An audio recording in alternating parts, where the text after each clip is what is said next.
Welcome back to Calculus with Trump. Today we are doing a volume problem, which means we are going to take a formula and we are going to turn it into a 3D shape and we're going to find the volume of that shape. So how do we do this to start off? The volume of the solid generated by revolving the region bounded by the curves y equals the inverse of x at these specific values. Thank you for my bounds.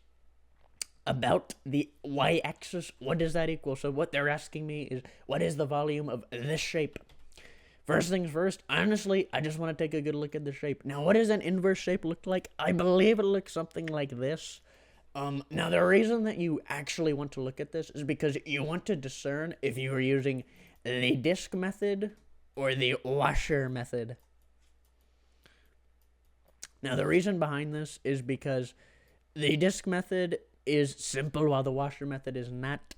The difference is the disk is a fully solid shape, which means like if we have a shape like let's just say a triangle and we rotate it among this axis here, we're going to get a solid triangle shape, and it is not going to be difficult at all because all we have to do is do one shape. But a washer is very specific because if we are rotating, let's say about the y-axis, and our shape looks like this, we are going to have a donut shape, right? We will have a donut. This will look like a donut.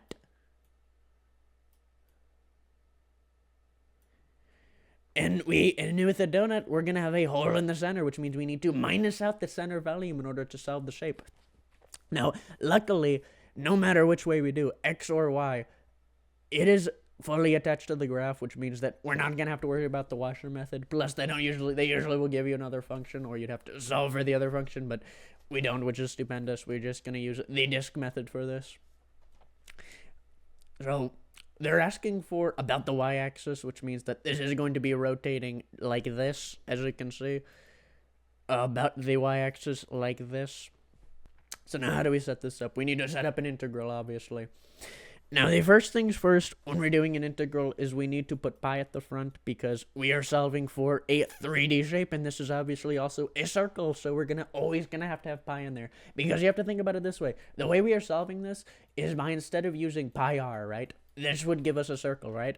So pi r squared would give us a volume, right? Because this gives us an area, this gives us a volume. And r is our integral. Actually, surprisingly enough, r is our integral, which means that we also need to square the value within the integral. So now we need to solve for r. Now, because we are using the y-axis, we actually need to solve for specifically x to plug in y, because we only need to use y values. Now, just to remember, this is just to think, okay, I can only plug in y's. I cannot have any x's. When you rotate around the y-axis, you can only use y's within your integral. If you go around the x-axis, you can only use x's. That's a very simple way of thinking about that. So we need to take y equals 1 over x, and we actually need to solve for x. Oh my god, I can't believe this.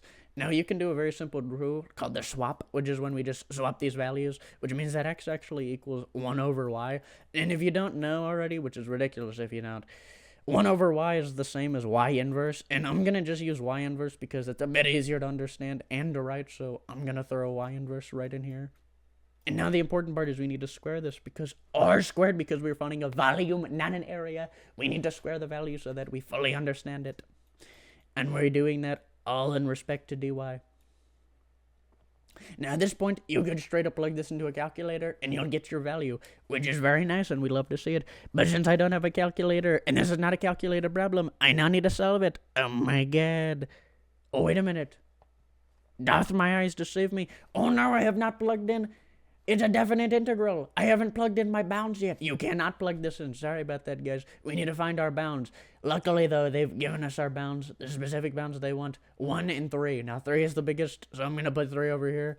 I'm going to put 1 over here. Sorry, it's a little bit in the way. I'm a bit convoluted here. Sorry. There we go. I've moved it out of the way so that I can now put in my bounds comfortably. It's over here now. Don't worry about that.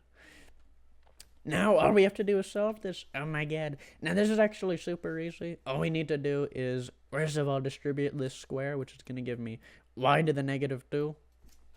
Which means, yes, now we can actually use power rule. We don't have to use some weird logarithm or natural log thing. Very nice. How do we solve that? Very simply. So we're going to take y negative 1, and we're going to put it over negative 1. Oh my god, this is crazy. I can't believe it.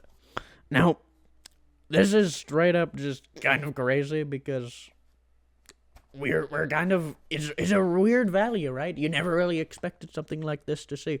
So how do we simplify this down so that we can genuinely solve it? Well, technically, y to the negative 1 is just y over 1, and y over 1 over negative 1, any value over itself is just going to be itself, which means this negative 1 cancels out, and what we really get is y over 1, but we still have the negative, so the 1 cancels out, but we keep the negative, which means that this equals down into negative 1 over y, or you could also say that this would be negative y inverse. Either value, these are equal subjects here. These are either one of our fully integrated volumes, which means that y negative 2 just is very simple. It's very nice. Now all we have to do is plug in our 3 and 1, and we're done. So let's plug it in. 3 and 1. Perfect. So we have pi on the outside, and we're going to plug it all in. So we're going to have 1, negative 1 over 3, right? And we're going to minus that by negative 1 over 1. Oh my god, I can't believe this. This is kind of crazy. Excuse me. Anyways, now we need to just really plug this in. And now this kind of looks a bit weird with all the negatives, and you're kind of worried, oh my god, this is kind of crazy. But anyways, let's take a look at this. Negative 1, we need to distribute this negative firstly. Negative 1 here times negative 1 is just going to equal positive 1, which means we have negative 1/3 plus 1. That's so simple. Oh my god, I can turn this into 3 over 3 because 3 over 3 equals 1, and it's equivalent features, and they have equivalent denominators, which means I can actually add them, which means that this now becomes 2 over 3, plus we need to still add our pi in there, so we multiply this by pi, which is going to give us 2 pi over 3. Oh my god, it's crazy because that's our answer right there, see? And it's right there. This is so crazy. Oh my god. I hope you guys enjoyed this video. Please tell me if it helped. We're done. I don't really care. Bye-bye.